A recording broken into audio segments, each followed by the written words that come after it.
Thyristor commutation methods के अंतर्गत अब तक हम लोगों ने डिस्कस किया नेचुरल कम्यूटेशन, दूसरा हमने डिस्कस किया load commutation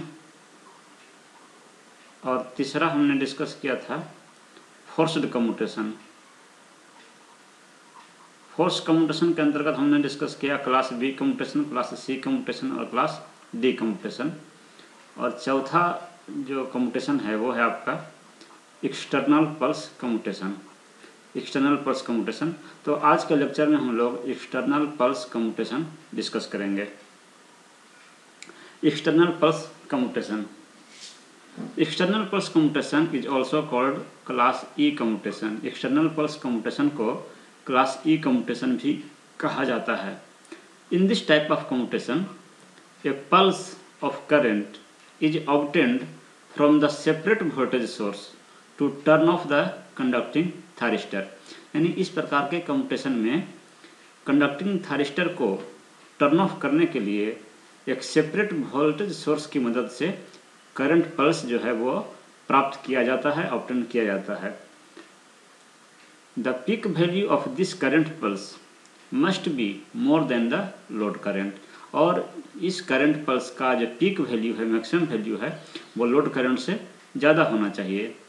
external diagram, circuit diagram for external pulse commutation is shown below. यानी कि एक्सटर्नल पल्स कम्यूटेशन के लिए सर्किट डायग्राम जो है वो आपको इस फिगर में दिखाया गया है। इस फिगर में आपका ये T1 जो है आपका मेन थायरिस्टर है और यह लोड है जो थायरिस्टर के थ्रू, T1 थायरिस्टर के थ्रू लोड करंट फ्लो कर रहा है।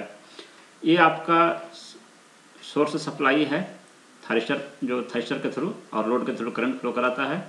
ये आपका एक्सिलरी सप्लाई है, एक्सटर्नल पल्स है, अलग से सप्लाई है, ये एक्स्ट्रा सप्लाई दिया गया है। और ये सब जो है आपका कम्यूटेटिंग एलिमेंट्स हैं। तो इनिशियली क्या है कि एट टी इक्वल टू 0 पे T3 थायरिस्टर को जो है टर्न ऑन किया जाता है।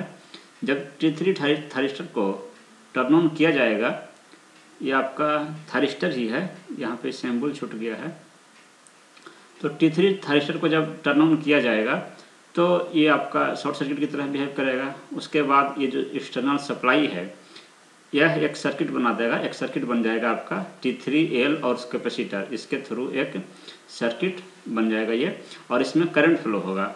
इस सर्किट में एक करंट फ्लो होगा और जो करंट फ्लो होगा वो आपका एसी करंट होगा, क्योंकि ये जो सर्किट है उसमें एक इंडक्टर है और एक कैपेसिटर है। तो हमने बिहेवियर ऑफ डायोड सर्किट वाला लेक्चर में डिस्कस किया था कि अगर कोई डीसी सोर्स है और उसमें इंडक्टर और कैपेसिटर कनेक्टेड हैं तो जो करंट होगा उसका नेचर एसी करंट होगा। तो एक एसी करंट इसमें डेवलप होगा। तो ये भी हमने डिस्कस किया था कि कैपेसिटर के क्रॉस जो वोल्टेज होगा वो इनिशियली तो इस पर 0 वोल्ट है। इनिशियली जिस समय T3 को ऑन किया गया उस समय तो इस पर 0 वोल्ट है, लेकिन उसके बाद जो है इस पर पोलरिटी जो है डेवलप होगी, यानी कि कैपेसिटर जो है वो चार्ज होगा। तो पहले तो ये V1 वोल्टेज पे चार्ज होगा, उसके बाद eight T equal to π√LC, यानी कि जो है आपका हाफ साइकिल पूरा होने पे कैपेसिटर के अक्रॉस वोल्टेज जो है ये आपका 2V1 हो जाएगा। ये हमने पहले भी डिस्कस किया है।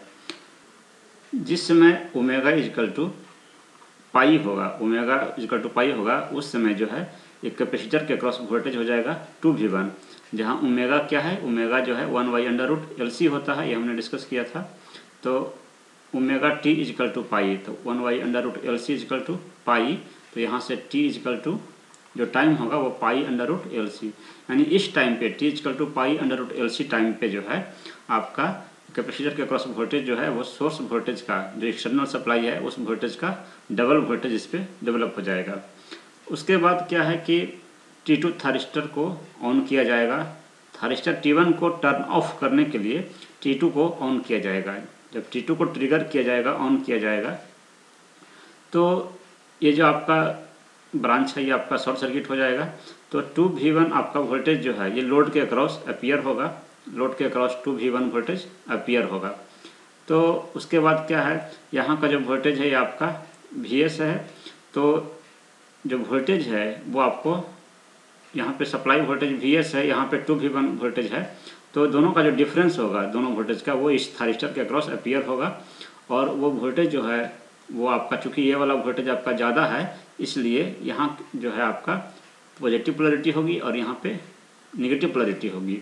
दोनों का वोल्टेज का जो डिफरेंस है वो आपको इस थारिस्टर के अक्रॉस अपीयर होगा, लेकिन ज़्यादा पोलरिटी जो है, ज़्यादा वोल्टेज इस वोल्टेज का है, तो इसलिए जो है आपका ये वाला पोलरिटी जो है वो पॉजिटिव होगा और ये निगेटिव होगा। तो इस प्रकार से हम देख रहे हैं कि T1 थारिस्टर जो है ये आपका रिवर्स वाइस हो रहा है, क्योंकि इसका जो एनोड है वो निगेटिव से कनेक्टेड है और कैथोड पॉजिटिव से कनेक्टेड है। तो इसलिए इस प्रकार से थारिस्टर T1 जो है वो आपका टर्न ऑफ हो जाएगा। तो इन द सर्किट शोन, जो सर्किट दिखाया गया है उसमें Vs is the voltage of the main source का वोल्टेज है Vs, and V1 is the voltage of the axillary supply, यानी V1 जो है वो आपका एक्सिलरी सप्लाई है, अलग से जो सप्लाई दिया गया है एक्सटर्नल सप्लाई, उसका वोल्टेज है V1। Thyristor T1 is conducting and load is connected to Vs, यानी कि थारिस्टर T1 जो है वो पहले से कंडक्ट कर रहा है और लोड जो है वो आपका सोर्स से कनेक्टेड है। When thyristor T3 is turn on at t equal to 0, जब t इक्वल टू 0 पे थारिस्टर T2 को टर्न ऑन किया जाता है, ट्रिगर किया जाता है, तो V1 T3 L and C forms an axillary circuit. तो जैसा भी हमने दिखाया था कि जैसे ही T3 को टर्न ऑन किया जाएगा तो एक सर्किट बन जाएगा, जो एक्सटर्नल सप्लाई था उसके साथ एक सर्किट बन जाएगा। Capacitor C1 is charge to a voltage plus 2V1, यानी कैपेसिटर C1 जो है वो चार्ज होने लगेगा और उस जो वोल्टेज है वो चार्ज होते होते 2V1 वोल्टेज डेवलप हो जाएगा with upper plate positive. Upper plate positive रहेगा क्योंकि करंट ऊपर से आ रहा है, तो जो अपर प्लेट है वो पॉजिटिव हो जाएगा eight t equal to π√LC, यानी इस टाइम पे जो है आपका कैपेसिटर का वोल्टेज 2V1 हो जाएगा। थारिस्टर T3 गेट्स कम्यूटेटेड, तो उसके बाद थारिस्टर T3 जो है वो आपका कम्यूटेट हो जाएगा, क्योंकि जो कैपेसिटर के अक्रॉस वोल्टेज है वो आपका सोर्स वोल्टेज से ज़्यादा हो गया। तो जो आपका कैपेसिटर है वो आपका इस प्रकार से था, तो कैपेसिटर, यहाँ जो कैपेसिटर है तो इसका जो पोलरिटी है यहाँ पे प्लस है, यहाँ पे माइनस है, और इधर जो है आपका सोर्स की पोलरिटी है, लेकिन इस वोल्टेज सोर्स से यहाँ का जो कैपेसिटर का जो वोल्टेज है वो ज़्यादा हो गया, तो इसलिए ये वाला जो आपका पॉजिटिव से कनेक्टेड हो गया और ये वाला निगेटिव से कनेक्टेड हो गया, इसलिए ये थारिस्टर जो है आपका रिवर्स वाइस हो गया। तो जो T3 है वो कम्यूटेट हो जाएगा, टर्न ऑफ हो जाएगा। For turning of the main thyristor T1, main thyristor T1 को टर्न ऑफ करने के लिए thyristor T2 is turn on, यानी T1 को टर्न ऑफ करने के लिए T2 को टर्न ऑन किया जाएगा, इसको ट्रिगर किया जाएगा विथ T2 टर्न ऑन। जब T2 को टर्न ऑन किया जाएगा तो T1 is subjected to a reverse voltage. जब जैसे ही T2 को टर्न ऑन किया जाएगा तो T1 थारिस्टर जो है उस पर रिवर्स वोल्टेज अप्लाई होगा और उस रिवर्स वोल्टेज का जो मैग्नीट्यूड है वो होगा आपका Vs माइनस 2V1, जहाँ Vs आपका सोर्स सप्लाई है और 2V1 जो है आपका लोड के अक्रॉस का वोल्टेज है। तो चूँकि ये वाला वोल्टेज आपका ज़्यादा है तो इसलिए ये जो वोल्टेज है, रिजल्टेंट वोल्टेज जो है वो आपको थारिस्टर को रिवर्स वाइस करेगा and T1 is therefore turn off, और इस प्रकार से फिर T1 जो है आपका टर्न ऑफ हो जाएगा, क्योंकि जो रिजल्टेंट वोल्टेज थारिस्टर T1 के थ्रू अपीयर हो रहा है T1 के अक्रॉस, वो आपको थारिस्टर को रिवर्स वाइस कर रहा है। After T1 is off capacitor discharges through the load, उसके बाद जो है कैपेसिटर पे जो वोल्टेज है वो आपका लोड के थ्रू कैपेसिटर डिस्चार्ज होगा। तो इस लेक्चर में हमने डिस्कस किया क्लास ई कम्यूटेशन के बारे में। तो यहीं पे आपका जो कम्यूटेशन का जो लेक्चर था वो आपका समाप्त हो गया, कम्यूटेशन टॉपिक आपका समाप्त हो गया। अगले लेक्चर में हम लोग अनदर टॉपिक डिस्कस करेंगे। Thank you.